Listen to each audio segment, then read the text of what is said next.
There are moments in history when the map says defeat, when logic demands surrender, and when survival itself whispers retreat.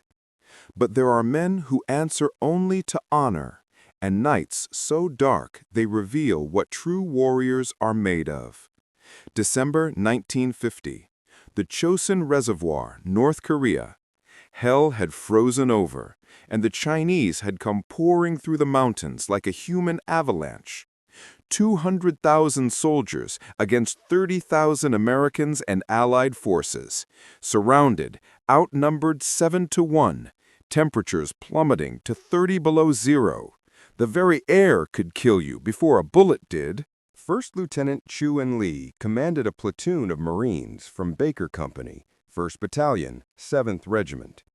While other officers came from privilege and academy halls, Lee had clawed his way up from nothing. A Chinese-American who'd faced racism in his own ranks, who'd been told he'd never lead white men into battle, who'd proven every doubter catastrophically wrong. Quiet, methodical, unbreakable. His platoon held a frozen ridge overlooking the only road out, a thin ribbon of hope through the mountains. If it fell, thousands would die trapped in the killing ground below. The order came down from division, break out to the south, fighting withdrawal, every unit for itself. But Lee's commander, Captain Milton Hull, had a different philosophy.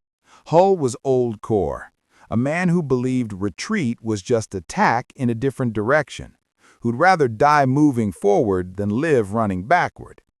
He gathered his officers in a shot-up tent, breath freezing in the air. "Division says we're surrounded," Hull said, his voice ice calm. "I say the Chinese are just in our way." Some officers nodded. Others looked at the maps, at the impossible numbers, at certain death wearing a brave face. Then Hull's eyes found Lee. "Your platoon takes point. Hold that ridge until the column moves, then you're the last ones out." The suicide position, the place where careers end and legends begin. Lee simply nodded. No protest, no fear, just the quiet acceptance of a man who'd been underestimated his entire life and had learned to let his actions speak volumes.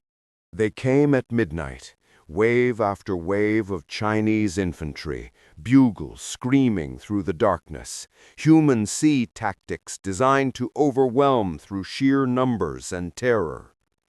Lee's platoon held a position 60 yards across. Behind them, thousands of Marines and soldiers began their withdrawal. In front of them, hell itself was advancing. "Steady," Lee called, his voice cutting through the chaos. "Fire discipline. Make every round count." The Chinese hit their lines like a tsunami hitting a seawall. Muzzle flashes lit the frozen darkness. Men fought hand to hand in foxholes. Grenades turned the snow red. The temperature was so cold that weapons jammed, that wounded men froze to death in minutes, that blood crystallized before it hit the ground. For 6 hours, 36 men held against thousands. Lee moved through the carnage like a ghost, here shoring up a weak point, there directing fire, everywhere refusing to break. When his radioman fell, Lee carried the radio himself. When his ammunition runner died, Lee stripped the body and distributed the magazines personally. When a corporal panicked, Lee's hand on his shoulder was enough to steady him. Dawn came gray and pitiless. The Chinese pulled back to regroup. Lee's platoon had held. 23 men still standing. The withdrawal column was through. The road was open. Captain Hull's voice crackled over the radio. "Baker 6 actual, fall back. Your mission is complete." Lee looked at his men. Frostbitten, bleeding, beyond exhaustion. He keyed the mic. "Negative. We hold until everyone's through. We're Marines. We don't leave the door open behind us." The final Chinese assault came at noon. Lee's platoon had been awake for 36 hours straight, fighting for the last 6. They had no business still standing, let alone fighting, but they did both. When the last truck in the American column passed their position, Lee personally counted every vehicle, every man. Only then did he give the order to withdraw. They moved south in a fighting retreat, Lee walking backward, rifle up, covering his men. A Chinese sniper's bullet caught him in the arm. He switched hands and kept firing. Another round shattered his leg. He kept walking, leaning on a corporal, still directing fire. They found the column 2 miles south. Captain Hull was there, watching this ghost platoon emerge from the smoke and snow, more dead than alive, but still in formation, still carrying their wounded, still Marines. Hull saluted. Lee, barely conscious, saluted back. Later, in the field hospital, Hull visited Lee's bedside. The younger officer was wrapped in bandages, his shattered leg elevated, morphine dulling the worst of the pain.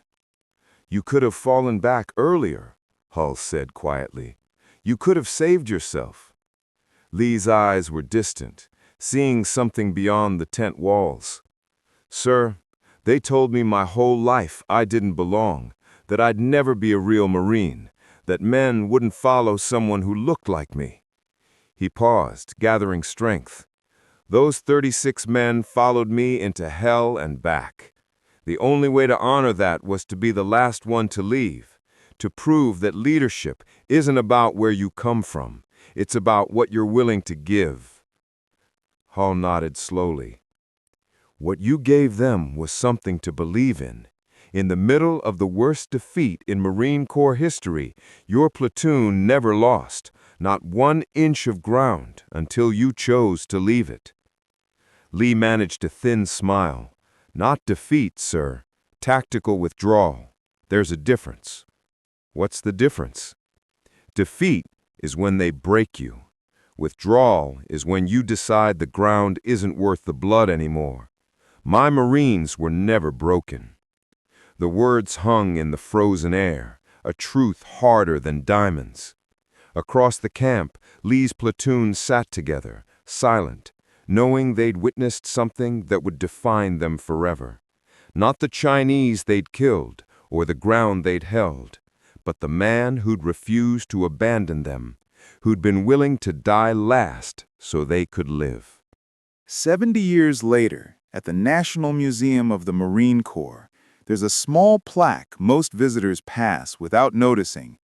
It commemorates First Lieutenant Chu-In Lee, the first Chinese-American officer to lead Marines in combat, the man who held the ridge at Chosin. The official records call it a successful defensive action during tactical withdrawal. The Marines who were there call it something else. The night one platoon refused to accept the impossible. Lee survived his wounds, continued serving, became a legend in Marine Corps circles, the quiet officer who'd proven that courage has no race, no background, only the willingness to stand when standing costs everything. He rarely spoke of Chosin. When pressed, he'd tell young officers one thing: leadership is not commanding men to follow you. It's being worthy of their willingness to do so. Every Marine who held that ridge could have run. They stayed because they believed in something larger than survival. My job was to prove that belief wasn't misplaced. In 2014, Lee passed away at 90. His funeral was attended by 3 generations of Marines, men he'd trained, men they'd trained, men who'd only heard the stories but understood the lesson. The lesson is carved on his headstone in Arlington: last to leave. Because in the end, true leadership is not about being first into glory. It's about being last into safety. It's about understanding that the man who carries the heaviest burden earns the right to lead, and the man who leads accepts that his burden will always be heaviest.